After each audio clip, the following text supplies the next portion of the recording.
B. Blessed are the peacemakers, for they shall be called the children of God. Yes. Matthew chapter 5, verse 9.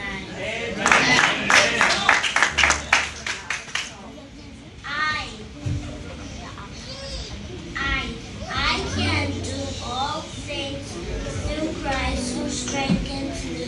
Amen. Philippians 4:13.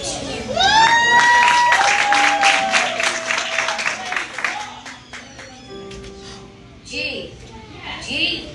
Give thanks to the Lord, for he is good. His love endures forever. Psalms 136, verse 1. G. God is love. 1 John 4, verse 8.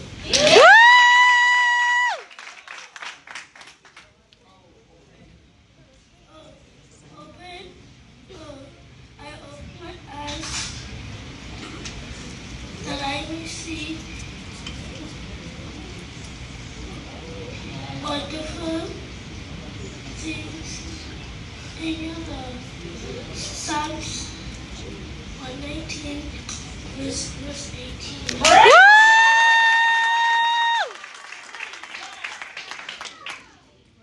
D. Do everything without complaining or arguing. Philippines 2, verse 14.